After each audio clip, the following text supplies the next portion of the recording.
Sveiki, mielieji, su jumis Lingita ir Sielos dvynių kanalas. Sveikinuosi auksinį rudenį, auksiniai lapai ir jie signalizuoja išties apie mūsų auksą, vidinį auksą.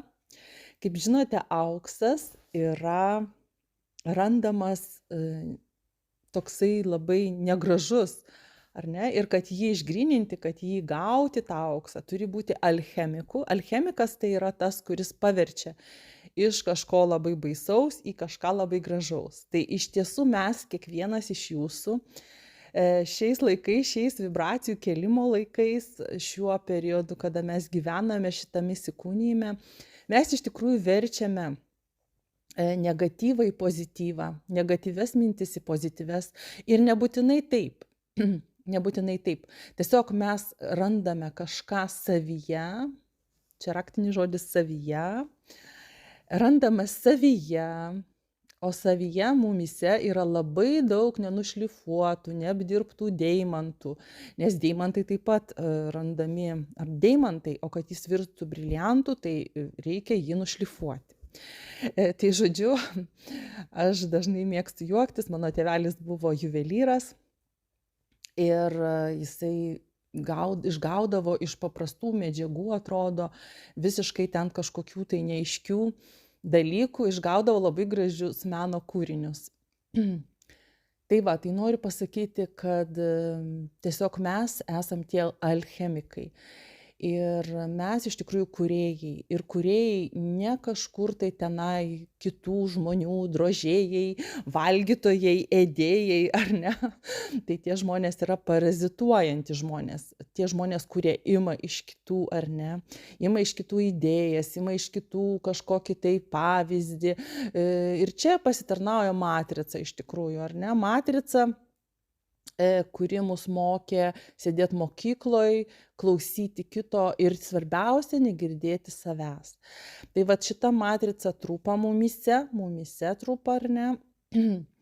Ir trupa šitas aiškinimas kitiems, mokymas kitų, ar ne? Ir iš tikrųjų mokymas ar pagalba kitiems, jei tavęs neprašo, iš tikrųjų tai yra parazitavimas, tai yra kitų energijos siurbimas. Ar ne? Dabar pasakysi, tai kaip čia su mokymu? Va čia ir yra matrica, va tas prasilenkimas, tas toksai, sakau, sugadintas, apdergtas mokytojo įvaizdis, ar ne? Mokytojo įvaizdis sugadintas todėl, kad mokytojai tokie buvo muštruotojai, irgi buvo sistemos dalis, ar ne? Irgi matricos dalis. Jie ir galbūt labai gerų dalykų išmokė, buvo ir labai gerų mokytojų, buvo ir labai baisių mokytojų, ar ne? Bet pati sistema, čia ne apie mokytojus kalba eina, jie irgi sistemos dalis. Tiesiog mums įvaizdis tų klasių keturkampių, to įkalinimo, to sėdėjimo už suolo, to, kad aš privalau kažką daryti. Suprantat, pas mus šitiek metų buvo formuojama vergo paklusnaus mokinio, gero mokinio įvaizdis. Ir žinot, kai pasižiūri aplinkoj, iš tikrųjų tai tie žmonės, kurie pakluso, gerai mokėsi, aukso medalių baigė arba ten raudonais diplomais anksčiau, žodžiu, kažkokiais tai apdovanojimais, jie gyvenime sunku jiems kažką labai pasiekti tokio vadovaujančio, todėl kad jie įpratę, kad jiems kažkas vadovauja, ar ne? Ir vat uždėta ta matrica ir uždėtas tas nepilnavertiškumas ir visą laiką nuolat ieško. Mes apskritai visi ieškome, kas mus dabar sudėlios, kas mus pasodins į klasę, keturkampę už suolo ir kas mums lieps mokytis, ar ne? Tokių liepėjų mes ieškom. Liepėjų. Aš čia tokį terminą, kad mus pažadintų iš tos matricos ir pamatyti va šitą vergovę, va šitos liepėjus, kurie mums liepia, kurie mums aiškina. Nes jeigu aš sakysiu mokytojai, tai tas mokytojo įvaizdis yra toksai, negražus, su negatyvo atspalviu, ar ne? Aišku, kiekvienas mes atsikoduojam, kokie tie mokytojai tikrai buvo ir gerų labai žmonių. Tai va norisi reabilituoti tą mokytojo vardą, Nes mokytojas iš tikrųjų ir Jėzus buvo mokytojas, ar ne, ir sekė jį daugybė žmonių ir kreipėsi į jį, bet jisai gydė tos, kurie kreipėsi. Jis nėjo, kad nesivaikė žmonių, kad vat, aš dabar tave išgydysiu, aš dabar tave pamokysiu, aš dabar tave išauklėsiu, ar ne, ką mes darom ir su savo vaikais, ir su savo galbūt artimaisiais, ar ne, mes norim pakeisti pagal save. Bet iš tikrųjų mes patys gyvenam matricoje. Ir va čia visa esmė. Ir aš kiek kartų sakau ir mokau, prieikim prie savo vidinio šaltinio, ar ne?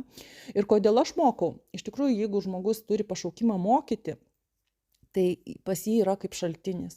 Ir jisai dalinasi tomis žiniomis tuo kanalu, kuris teka per juos, ar ne? Kad atkasti tą kanalą, kad atrasti savo sielą, vat per regresinės hipnozės mes iš tikrųjų ką matom? Jūs nepatikėsit. 1% sielų yra laisvos. Beveik visi yra užrakintom savo sielom, uždarytai savo branduoliais, tiesiog uždėtas, dar kitur ir spynos uždėtos. Ir žinot, kaip juokauju, kai mes dirbame, tai aš kadangi jau praktiką turiu, tai va ten vyksta toksai darbas. Maždaug kaip ta pasaka, kur tenais buvo adata, gyvybės ar ne, ir ta adata buvo kiaušinė, tas kiaušinis buvo pasantį, antis skrido dangumi tenai, kažkur tai miškas ten buvo ten, ta miške buvo trobelė, tai trobelė, žodžiu, ten viskas paslėpta, tokia grandinė tęsiasi, kol randi tą branduolį arba tą raktą. Tas raktas būna paslėptas. Žodžiu, tas žmogaus branduolys tiek jisai tenai užrakintas, užkoduotas, užkleimintas, ar ne, kaip ateina elektros, kad netidaryti to langelio, ar ne, kas gyvenat namuose savo privačiuose, tai žinote, ateina ir uždeda plombą, ar ne, kad tenai tu netidarytum ir negalėtum tenai kažko tai negero padaryti. Tai va tas, ta plomba, ar ne, uždėta ant mūsų sielos plomba. Ir kai klausi, kam priklauso ta siela, tai dažniausiai žmogui nepriklauso ta siela. Tai vat, aš kodėl visą laiką kalbu, susirinkit savo sielos dalis. Ką reiškia susirinkti savo sielos dalis? Tai reiškia, kad tavo siela gali būti pavogta, ar ne? Ir dabar man pastaruoju metu, vat ir šiandien ryte, aš visuomet jaučiu tą lauką klausytojų, kurie manęs klausotės. Aš tikrai dėkinga, kad jūs esate, kad mes galim komunikuoti telepatiškai ir ypatingai po šitos dvynių aktyvacijos, ar ne, mes bendraujam telepatiškai, mes tiesiog matom kiaurai sienas, mes jaučiam kiaurai sienas. Dėl to gimė Aiškiaregių akademija, ar ne, kas išėjo į savirealizaciją, tai mes sėkmingai dirbame iš tikrųjų. Ir mes mokomės išjausti, pamatyti, nuskanuoti per atstumą. Tai va, ir kiekvienas iš jūsų esate aiškiaregiai, kiekvienas iš jūsų galite skanuoti kiaurai, matyti, jausti sienas, jausti žmones, jausti būsenas, ar ne. Ir tai yra labai įdomu, tai labai yra smagu. Tai dabar grįžtant prie mūsų branduolio. Ką iš tikrųjų, va, tai aiškiaregiai, kas vyksta, kad tu netaptum, o tu grįžtum į save, atrakintum savo sielą, susirinktum savo sielos dalis, o tos dalys išbarstytos po visą gyvenimą ar net kitus gyvenimus, bet kaip aš sakau, nereikia lysti į praeitus gyvenimus, susitvarkyti užtenka čia. Nes ateina po coachingų, po mokymų, po žmonės, kas ten vyksta, protų ten maitinamas protas maitinamas. Moteris iš vis neleidžia savo jausti. Jūs įsivaizduokit, jeigu moteris neleidžia savo jausti, kas tai vyksta? Viskas, jinai sėdė ant vyriškos energijos, ten 80-90% vyriškos energijos ir jinai per jėgą, per prievartą prieš save, ar ne, jinai dirba, jinai uždirba pinigus. Taip jinai pasiekia aukštumas, bet kas jinai? Jinai išsižada savęs, jinai nėra jinai. Aš nesu aš, ar ne? Ir pas mus buvo toksai iš tikrųjų stereotipas, kad eik į universitetą. Universitetai yra paremti grinai matrica, kur yra protas aukštinamas. Aš nesu nieko prieš protą. Aš tiesiog sakau, kad pamatytumėm savyje. Ir šiandien man buvo viršūnė, kaip aš tokį vidinį klausimą gavau, ar ne? Ir aš suprantu, iš kur eina, aš jau atpažįstu. Ir mes atpažinkim, jūs atpažinkit, pažiūrėkit, aš jums užduosiu labai nepatogų klausimą. Labai nepatogų klausimą. Jeigu dabar jums atvažiuotų ir pasakytų, Ar tu pasiruošęs atsižadėti savo diplomo? Va šito diplomo, kuris universitetai, baigimai visi tavo antpečiai, visi tavo pasiekimai, ar tu pasiruošęs atsisakyti? Vat parašykit komentaruose. Ar tu esi subrendęs tiek, kad galėtum atsisakyti šitų išorinių tavęs garbinimų, pagerbimų, kitaip tariant, išorinio tavęs vertinimo. Išorinio vertinimo. Diplomai yra išorinis tavęs vertinimas. Žinot, kaip į Aiškiaregių akademiją kreipiasi ir sako, aš baigiau tą, aš galiu čia pas tave dėstyti tą, aš galiu tą dėstyti. Aš žinokit, taip supratau ir taip pamačiau ir save pamačiau, ar ne, nes kiekvienas mūsų yra veidrodžiai mums. Kad dabar bus vertinamas tavo šaltinis, tavo unikalus talentas, tavo unikalus mokymas, ar būt gydymas, ar galbūt tavo vidinis šaltinis, kuris teka iš tavęs. Vat tas, kuris iš tavęs viską atėmė, tavo diplomus, tavo pasiekimus, tavo visą garbę, tavo visą statusą. Tu niekas. Vat ar tu šiandien pasiruošęs, kad tave užmėtytų akmenim ir tu išliktum tas, kas esi. Suprantat, kaip yra? Ir šitą dalyką gali suprast, kada jau eini į anapusybę, ar nestovi prie vartų, prie durų. Gal netgi tave pasikvietė dangaus taryba teismui, ar ne? Vat kaip mane pasikvietė. Ir pasakė, ką tu čia veiki. Tai tu vis tiek jau nerealizavai savęs. Nors aš pagal savo diplomus dirbau konkrečiai, kurie ten mano grupiokai, kadangi aš baigusi pastoracinę teologiją, ar ne?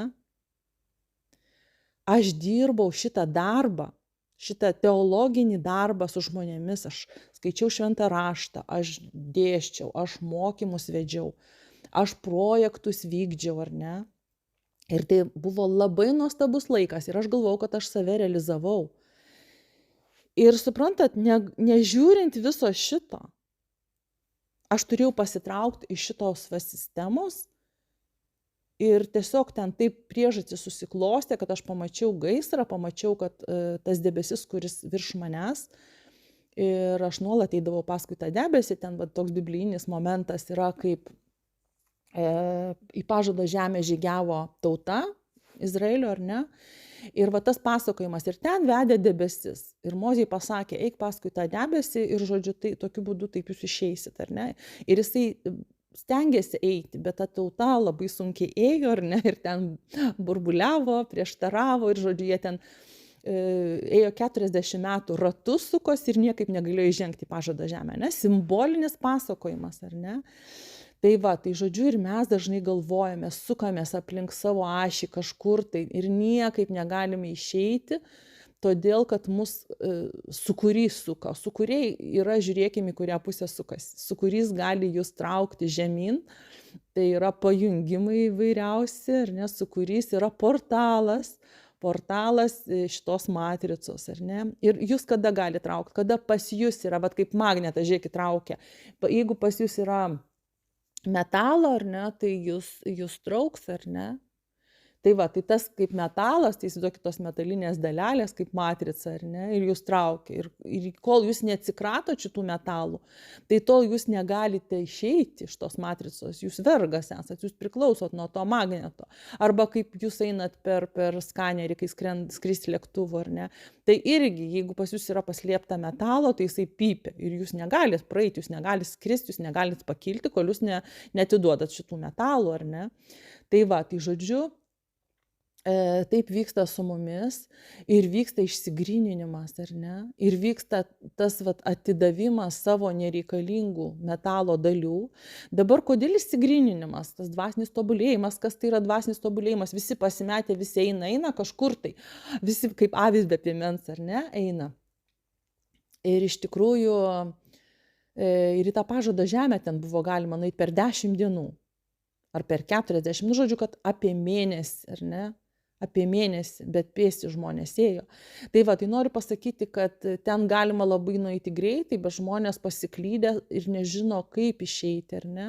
Ir nežiūrint to, kad tave kažkas galbūt rodo, tau aiškina kelią, jis labai nepatogus tas kelias, bet visi tiek įpročiais aptekę, kad ten savo aukso veršį pasistatė ir nepradėjo garbintą. Nu, žodžiu, ten įvairiausių simbolių, kam įdomu, pasiskaitykit, bet iš tikrųjų tai ten yra simboliai apie mane. Apie mane. Jeigu man rezonuoja kažkokia ištrauka, ten yra apie mane. Tai va, tai žodžiu, tas ėjimas jisai užtrunka ir dabar kur kryptis yra? O kryptis yra į save, ėjimas į save. Ne vaikymasis kažkur tai, ar ne, o ėjimas į save, su savimi, komunikacija, nemokymas kažkieno kito, o ėjimas į save ir savo talentų atradimas. Dabar tas šaltinio atradimas. Ir kas ta matrica. Dabar žiūrėkit, kiekviename iš mūsų gyvena, aš jau apie reptilinės smegenis kalbėjau, gyvena ir reptilija, tos biologinės programos pasąmoninės. Konkuruok, pulk, bėk, sustink, nepasirodyk, nes tave suris, sugrauš, pagaus, ar ne? Tai šitie visi dalykai, jie yra mumise, mūsų pasąmonėje, mūsų tose reinkarnacijose, jie yra. Bet kas įvyksta? Kad mes pastebim ir mes pradirbam su savimi. Deaktyvuojam. Dabar ką mes darome per šitą kursą ir per savo kursą kvantiniai santykiai ir per savęs šitą valymą, išėjimas iš matricos. Kas vyksta? Aptikti šitas programas ir deaktyvuoti. Deaktyvacija. Nes jos kaip metalai mus tempia prie šitam 3D išmatavime. Mes negalim pakilti kaip dievai, ar ne? Kaip dievai, ta prasme, kad mumise gyvenantis dievas, dievo vaikas, kaip jūs norit pavadinkit, nes kaip pavadini dievai, tai čia toks iškart kyla, kad oi, čia nori dabar Lingita gal kažkaip pasikelti, ar ne? Lingita kaip tik nori nusimesti antpečius, nusimesti savo diplomus ir prieiti prie savo šaltinio. To dieviško šaltinio, kurio pareikalauja, kai tu stovi prie šito išėjimo vartų, prie dangaus tarybos, jinai klausia, sako, kiek tu savęs realizavai? Bet aš nerealizavau savęs, nežiūrint, kad aš dirbau pagal savo diplomus, kad aš atrodė, esu labai labai laiminga, ar ne? Bet reiškia, kažkokiu momentu sustojo mano veikimas ir aš vis tiek buvau matricoj. Tai mane išvedė tas debesis, apie kurį čia šnekėjau. Išvedė, debesis rodo, kad jau čia turi išeiti iš to darbo, komfortiško darbo, labai mylimo darbo. Nes atėjo naujas etapas, ar ne? Jis buvo labai sunkus. Išeiti iš kažkur ir eiti į kažkur, tai yra labai sunku. Tai yra baimių daug. Turi su savo baimėm susitvarkyti, turi su savo vidiniais tais metalais susitvarkyti, jų atsikratyti. Tiesiog kaip atsikratyti? Tiesiog suprasti, kad taip atitarnavo tau jie, dabar naujas etapas, aš išeinu iš matricos, ar ne? Ir kas vyksta išėjimas. Bet žiūrėkit, reptilinės smegenys tai yra reptilinės smegenys. Bet yra kita dalis, kur mes, oi, čia, kiek čia robotų. Tavyje robotas irgi gyvena. Suprantat, kurioje vietoje mes gaunam robotą, tą botą vadinamą, sąmonę, ar ne, kuri yra ta, kaip jūs parašykit komentaruose, kaip jūs matot robotus. Robotai tai yra tas žmogus, kuris atkartoja kažką, kuris kažką kartoja be savo nuomonės, be savo pajautimo, be savęs, ten nėra jo, ten kažkieno kito mintis. Ar ne, tai kiek mes kitus pakartojam kaip papūgos, ar ne, tiek mes, tiesiog kas mes esam, tai mes robotai ir esam. Robotai, negyva siela, unikali su savo išjautimu, su savo talentu, su savo, tiek mes ir esam robotai. Taip, ir mes čia, oi, čia robotai, kiek čia robotų. Mes aptikim savyje, kiek procentų manyje yra roboto. Suprantat? Ir mes dažnai įpratę buvom, oi, čia kitas taip, oi, čia kitas taip, čia kitas reptilija, čia kitas apsėstas, čia kitas toks. Žinokit, kai pasižiūri į save, vat nusiemi šitus antpečius, kai tavęs vieną dieną paklausia, ar tu pasiruošus atiduot savo diplomą, atiduot va šitą visą, ką tu turėjai, gavusi, dovanai ar ne, iš tikrųjų. Primesta, tos žinios, ėjau paskui kažką turėjau atkartot, man tai buvo kančia, kažkokį kitą žmogų atkartot, dėstytoją atkartot, ypač vyrus atkartot. Aš jausdavau, kad aš išsižadu savęs. Kiekvieną kartą laikydama egzaminą, aš jausdavau, kad aš apribota turiu pakartot kažkieno kito mintis, o manęs ten nėra. Ir jeigu aš tik bandydavau savo kažką, tai aš gaudavau blogą pažymį. Suprantat, va čia va, pajauskit, kur vyksta savęs išsižadėjimas, kur vyksta matricos pajungimas. Va savęs išsižadėjimas. Ir va tas savęs išsižadėjimas, va čia didžiausia programa yra, kur išdėta mokykloj, kad aš turiu pakartoti kitą, bet manęs ten nelieka. Ir kiekvieną kartą laikydama egzaminą, mokykla, bet kai prasidėjo universitetas, mes jau sąmoningi žmonės, atiduodam sąmoningai save, ar ne? Aš nesakau, kad tai daro visi. Aš taip dariau. Ir aš dabar turiu, kur aš savęs išsižadėjau. Ir kaip man susigrąžinti savo sielos dalis ir kaip susigrąžinti savo brandolį.